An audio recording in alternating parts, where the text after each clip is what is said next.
Assalamualaikum warahmatullahi wabarakatuh. Selamat datang kembali di Voice Bang Keket. Teman-teman sekalian, hari ini kita harus bicara jujur dan buka-bukaan. Kan di luar sana terkait kasus Teva Fauziah, banyak yang bersorak mengira dia menang mutlak secara hukum. Padahal itu salah besar. Jangan mau dibohongi opini menyesatkan. Di video kali ini kita akan bedah tuntas fakta hukum sebenarnya yang sengaja disembunyikan. Tonton sampai habis. Baik, sebelum kita kupas, saya ingin mengajak teman-teman semua untuk simak terlebih dahulu perkataan mereka di depan awak media. Ini dia. Assalamualaikum warahmatullahi wabarakatuh. Pertama-tama, saya selaku pribadi dan atas nama teman-teman semua mengaturkan puji syukur kehadirat Tuhan Yang Maha Kuasa, Allah Subhanahu wa taala, bahwa hari ini Kamis 23 Juli 2026 ya, Allah telah memberikan jalan terang. Allah telah memberikan langkah yang sangat bagus dan memberikan petunjuk bagi hakim dan majelis hakim Pengadilan Tinggi Jakarta Timur dan semua perangkatnya untuk memutuskan yang paling baik. Putusan sela bagi sahabat saya Dr. Teva Fauziah Tiasuma luar biasa. Allahu Akbar. Yang kedua, saya mengaturkan selamat kepada tim hukum Dr. Teva, luar biasa. Tim pembela Dr. Teva ini sangat luar biasa. Di bawah Pak Al-Katiri, Pak Wirawan Adnan, Pak Lutfi dan semuanya ya. Ini perjuangan Anda itu luar biasa. Jadi inilah adalah perjuangan yang benar-benar berdasarkan ilmiah, berdasarkan ilmu hukum, dan itu tidak terbantahkan sampai dengan hari. Meskipun awalnya tentang soalnya kompetisi relatif itu ditolak, tapi itu tidak mau. Yang paling penting dagingnya ini. Jadi ini perkaranya berhenti.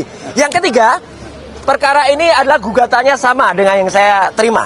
Ya, jalannya juga sama, dakwaannya juga sama, sehingga di Projo DKK ya dan kawan-kawan. Sehingga insya Allah kalau memang hukum itu lurus ya, ini tidak hanya menjadi presiden, tapi menjadi jurisprudensi.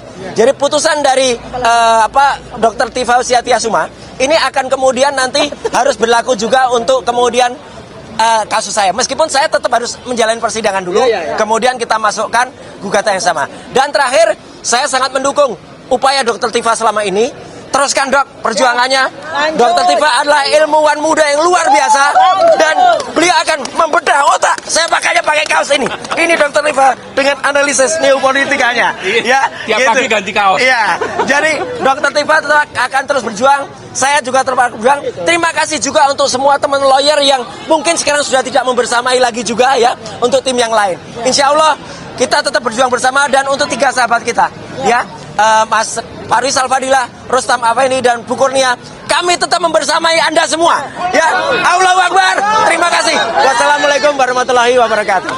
Teman-teman sekalian, mari kita luruskan fakta ini agar tidak salah paham dan tidak dibohongi narasi yang diputarbalikkan.